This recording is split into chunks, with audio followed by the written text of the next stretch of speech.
মুক্তিযোদ্ধারা একটা প্রশ্ন করেছে, তারা শুধু মানে নীরব সমর্থক হিসাবে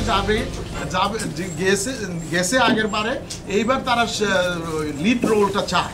সেই জন্য আরও এক সপ্তাহ সময় নেওয়া হলো, যাতে আরও ভিতরে বিভিন্ন বিষয়ে আলোচনা করবে, কমিউনিটি নেতাদের সাথেও ইন্টারাকশন করবে, তারপরে তারা ওই সিদ্ধান্তটা পাবলিক করবে। আমরা আওয়ামী লীগ থেকে বলছি যে আপনাদেরকে আমরা সমর্থন দিব। আওয়ামী লীগের we will help you guys any way we can 100% তারা আমাদেরকে সমর্থন জানাবে। মুক্তিযোদ্ধারাও অনেকবারেই তারা অন্যদের সাথে সহযোগিতা করেছে। ওনারাই লিডে থাকুক, কোনো অসুবিধা নেই। মুক্তিযোদ্ধারা ডিজার্ভ ইট, লেট দেম গো ফার্স্ট। আমরা এখানে দেখছি যে 21শে ফেব্রুয়ারির মাল্যদানেও মুক্তিযোদ্ধাদেরকে 5 নম্বরে রাখা হয়েছে। আনকন্ডিশনালি মুক্তিযোদ্ধারা আসা উচিত প্রথমে। যদি ওনারা আসে উই উইল সাপোর্ট ইট 100%। পক্ষে অলরেডি প্রপোজাল এসেছে যে তারাই লিড নিবে। শুধু প্যারেডই না, যে কোনো জাতীয় অনুষ্ঠানে মুক্তিযোদ্ধারা যদি উপস্থিত থাকে, they should get the first lead. That is how it is. Thank you. হ্যাঁ, এটা 21শে ফেব্রুয়ারি তো আমরা দেখছি যে মুক্তিযোদ্ধাদের 5 নম্বর লাইনে রাখছে। ড্রর ব্যাপার নাই তো, মুক্তিযোদ্ধারা can not be under draw, যে আমরা লটারি করব তাদের নাম আসতে পরে তার প্রথমে আসবে। Unconditionally if a freedom fighter is present somewhere, they should be given the privilege. That's the law. আমি 3 মাস থেকে আমরা কিন্তু স্বাধীনতার পক্ষে শক্তিকে নিয়ে এখানে পুরো লস এঞ্জেলেসকে আমরা রিঅর্গানাইজ করতেছি, এবং আমরা উই আর 100% অর্গানাইজড নাও। তো আমরা অলরেডি একটা আমাদের এজেন্ডাও দিয়ে দিচ্ছি, প্রোগ্রাম দিচ্ছি 26শে মার্চ আমাদের প্যারেড, এবং সিটিতেও আমরা তাদেরকে অ্যাপ্লিকেশন। প্যারেডে তো আমরা যাচ্ছি না, আমরা স্বাধীনতা পক্ষে সমস্ত শক্তিকে নিয়ে আমরা we are organize now Los Angeles 26শে মার্চ আমরা প্যারেড করতেছি, এবং সেই এই প্যারেড নিয়ে আমরা এখন আমাদের কাজ করে যাচ্ছি, যার জন্য আমাদের এই ঘন ঘন মিটিং যে দেখতেছেন ওইটার উপরেই আমরা। তো আজকে আমাদের একটা ডিসিশন নেওয়ার কথা ছিল, মেজর ডিসিশন আমরা নেই আজকের জন্য আমরা পোস্টপোন করে রাখছি, এবং নেক্সট 19 তারিখে যেহেতু আমাদের একটা মোটরকেড হচ্ছে, এইটা আমাদের এখন বড় একটা ইস্যু। আবার আমরা 26 তারিখে সবাইকে রাখবো এবং সবাইকে নিয়ে আমরা করবো। আর আপনাদের সবাইকে নিমন্ত্রণ জানাচ্ছি জানুয়ারির 16 তারিখে সেখানে আমাদের বিজয় মেলা আছে বাংলাদেশ আওয়ামী লীগ ক্যালিফোর্নিয়ার, এবং সেখানে আমাদের জাতিসংঘের স্থায়ী প্রতিনিধি এবং রাষ্ট্রদূত ডক্টর আব্দুল মোমেন আসবেন, এবং আমাদের জনপ্রিয় শিল্পী গত বছর ছিল ফকির শাহাবুদ্দিন, উনিও আসবেন। সো প্লিজ ইউ গাইজ কাম। আমাদের মিটিংটা ছিল আজকে ডিসকাস করা যে আমরা 19 তারিখের প্যারেডে, বিজয় দিবসের প্যারেডে আমরা কিভাবে ওদেরকে সাপোর্ট করব আর কীভাবে সহযোগিতা করব, আমাদের রুল কী হবে।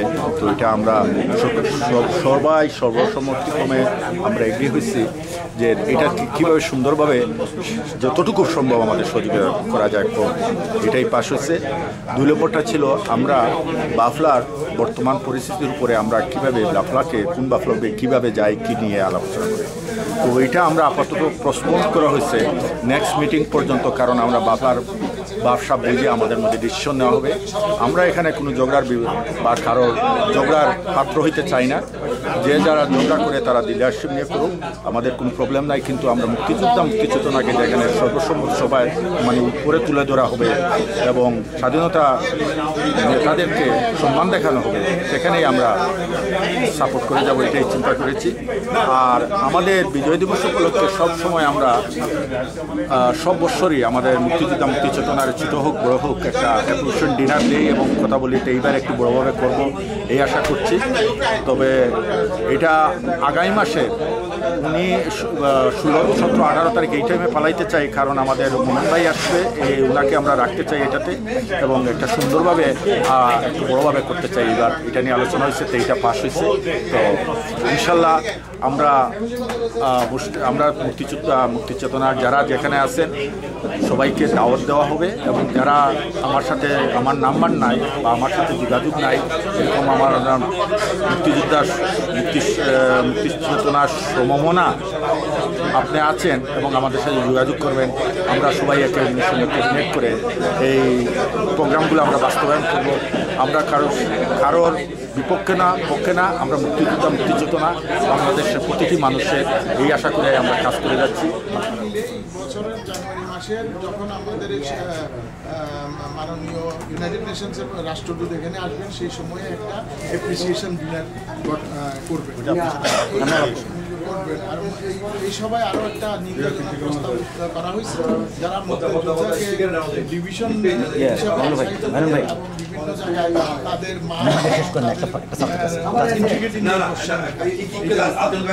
লাস্ট কথা হলো ঢাকার লক্ষ্মীপুর মুক্তিযোদ্ধা কমান্ডের বাংলাদেশ লক্ষ্মীপুর ডিস্ট্রিক্টের মুক্তিযোদ্ধা কমান্ডের সাথে একাত্মতা জানিয়ে লোকাল মুক্তিযোদ্ধা এবং মুক্তি চেতনার সদস্যগণ স্বতঃস্ফূর্তভাবে 700 ডলার তাদের কাজের জন্য প্রদান করলেন এবং এটা আশা করা যাচ্ছে আরো বাড়বে।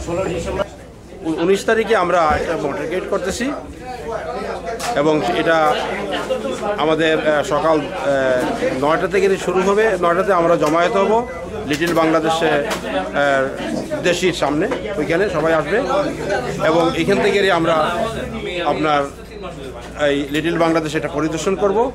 তারপরে আমরা চলে যাব লিটল ঢাকাতে আর্টিসিয়া থেকে ওইখানে আমাদের রিসিপশনের জমায়েত হবে লং বিচ জয়নগর দেওয়ার লিটল ঢাকা আর্টিসিয়া।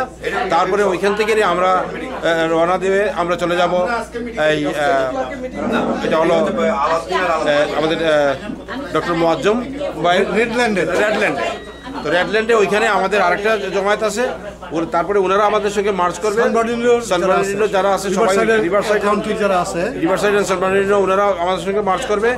তারপরে ওইখান থেকে আমাদের মোটরকিটটা একদম স্ট্রেট হেমেটে চলে যাব আমাদের ডক্টর কালী প্রদীপের বাড়িতে। সেইখানে আমাদের লেট রিসেপশন হবে, লেট লাঞ্চ হবে প্লাস রিসেপশন। তারপর বিজয় দিবসের একটা অনুষ্ঠান হবে, বিজয় দিবসের অনুষ্ঠান হবে। এটা বলেন যে এটা কোনো পলিটিক্যাল পার্টি সবাই এটা সম্মিলিত এবং আমরা সবাইকে আহ্বান করতেছি আমাদের সঙ্গে পার্টিসিপেট করার জন্য দলমত নির্বিশেষে 19 তারিখে লিটল বাংলাদেশে সকাল 9টার সময়। আমাদের একটা প্রস্তাব আছে এখানে, বুঝছেন? আমাদের জাহান ভাই একটা প্রশ্ন করছেন সাংবাদিক হিসেবে, সাংবাদিকরা ইউনিভার্সাল, ওনাকে নিয়ে অনেকে এখানে আলাপ আলোচনা করছে ডিরেক্টলি অথবা ইনডিরেক্টলি যে হি বিলংস টু বাফলা গ্রুপ। এইটা উনি প্রতিবাদ জানাইছে যে সাংবাদিকরা universal. And I think I like to answer this question. I was always present in all this meeting. It was never discussed as a minute or never discussed as an agenda item. It could be some splinter group. No, but I think that gossip group. No. But I think that in your act, in your act like that, আপনাদের যে meeting হয় মাঝে মাঝে, right? So why you guys really separate them us? আমাদেরকে কেন আপনি মনে করেন যে why? Because আপনারা তো কমিউনিটিকে নিয়ে এই যে কাজ করতেছেন, আমরা তো কমিউনিটিকে নিয়ে কাজ করতেছি। যদি আমরা বাইরে কোথাও রিপোর্টিং হয় বা কিছু হয়, why you guys feel that we are from বহিরাগত? Why you feel that I cannot really listen to your conversation or something? Because you guys never invite really properly or never really tell, but rather than other media. Why we need to listen from the other media? Because we are the media. Okay, you finish your question? Yes. Okay. Like I say, nobody has any agenda item has been discussed to exclude anyone. As a matter of fact, I listed his name in last meeting. I was here to take notes, all of them, and I did not hear any agenda item or any notes taken to exclude anyone. So this is number one. Number two, sometimes it is all voluntary works. It is not always possible to communicate everyone. That is a shortcoming on the part of these meeting organizers. But you have to look it in that perspective. All these works are voluntary. Don't feel that anybody is trying to exclude anyone. I don't feel that. I have not seen anyone trying to do that.